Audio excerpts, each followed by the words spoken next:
Hello again and welcome to another GCSE Computer Science Theory video. This one's going to be on Unit 3, Binary Addition and Shifts. To start off with, we're going to do shifts because they are perhaps a little bit more simple than binary addition. So, binary shifts. I'm going to jump straight into it. And let's take a number like 10 in binary. So we can see 8 plus 2 equals 10, so this is the binary number for 10. We can shift this number a little to the left and it's going to double our number. Let's give it a go. So if we just shift the ones over one place to the left and then fill the rest with zeros, what number is that giving us? It is the number 20 in binary. So we have doubled our number just by shifting it to the left. It's a very easy way of doubling numbers. The same thing works for halving numbers. If we shift everything over to the right just by one place,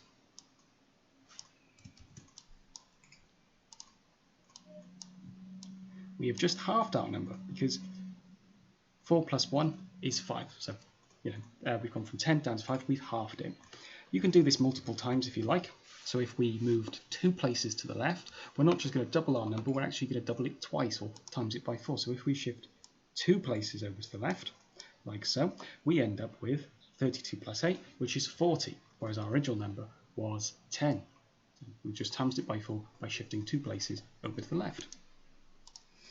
If you're wondering why this is even a rule and why this works, let me tell you the same thing actually applies if you're using base 10. So if you were using the old system of hundreds, tens and units, and we had the number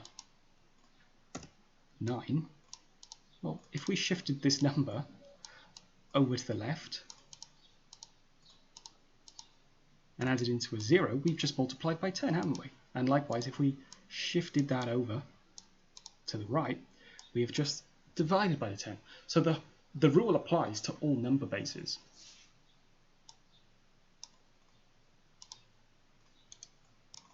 Okay, up next is binary addition.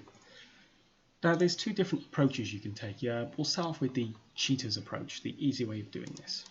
So let's just figure out what this top number is in decimal first of all. So that is 1, 2, 4, and 8, so therefore this must be 5, and this number must be 10.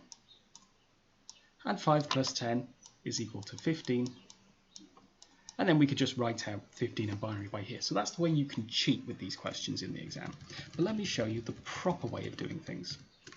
The proper way is to manually add up each column. So we'll do 1 plus 0 equals 1. 0 plus 1 equals 1, 1 plus 0 equals 1, and 0 plus 1 equals 1. And there's your answer, 1, 1, 1, 1 in binary, which is equal to 15. Now that's the proper way of doing it, and it seems quite easy so far. But let me give you a slightly more complex example.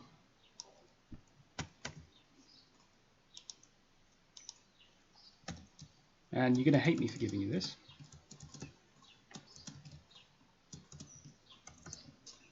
Okay, so here we go. Here's a slightly more complicated example. Now, binary addition is not much different to decimal addition. There's just a lot more of carrying things over. So, if we were to add together 1 and 1 in binary, we don't get the answer 2. Instead, we get the answer 1, 0, which we can represent like so. 0, carry the 1. Now we're going to add up these two things, which again is going to be 0 plus 1 plus 1, which is equal to 2.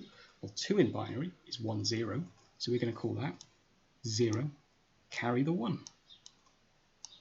And this is where it gets really tricky with this column, is that we're going to add up 3 ones, which is going to give us 3. 3 in binary is 1, 1, so we're going to have 1, carry the 1. And then we're going to do 0 plus 1, which is just 1. We could double check our working to see if this is correct.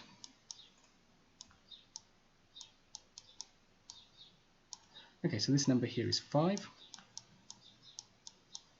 This number here is 7. 7 plus 5 should equal 12. So let's check our answer. 8 plus 4 is indeed 12. And there you have it. That's everything you need to know about binary addition.